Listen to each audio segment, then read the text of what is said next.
Di tengah hutan dan perbukitan Kecamatan Napal Putih, terdapat Desa Lebong Tandai, sebuah kawasan tua pertambangan emas yang telah ada sejak masa kolonial Belanda sekitar tahun 1910.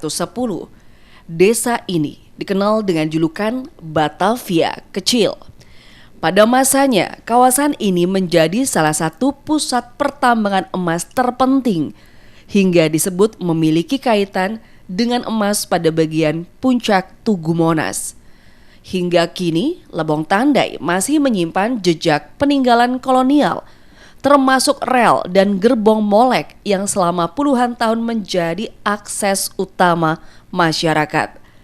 Namun pada Rabu 6 Mei 2026, akses tersebut kembali terganggu.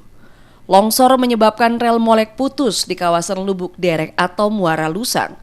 1 unit molek pengangkut logistik terjatuh ke jurang saat melintasi rel yang rusak. Peristiwa ini kembali memperlihatkan rapuhnya akses menuju Lebong Tandai. Padahal bagi masyarakat setempat, rel molek bukan hanya alat transportasi, namun menjadi penghubung utama distribusi logistik dan mobilitas warga. Kepala Dinas Perhubungan Bengkulu Utara Yandi Putrajaya mengatakan, pemerintah daerah belum dapat melakukan rehabilitasi menyeluruh karena status aset rel tidak tercatat di pemerintah kabupaten, pemerintah provinsi maupun Kementerian Perhubungan.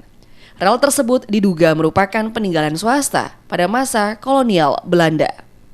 Juga kami pemerintah daerah tetap akan berkoordinasi bagaimana ke depan rel molek itu kejelasan status asetnya, bagaimana tetap kami akan telusuri sampai status aset itu memang betul-betul milik siapa. Oke. Artinya sejauh ini untuk intervensi anggaran untuk rehabilitasi rel itu belum bisa dari APBD, Pak? Iya, belum bisa karena status aset rel molek tersebut tidak tercatat baik di Kabupaten Bengkulu Utara, provinsi maupun di kementerian.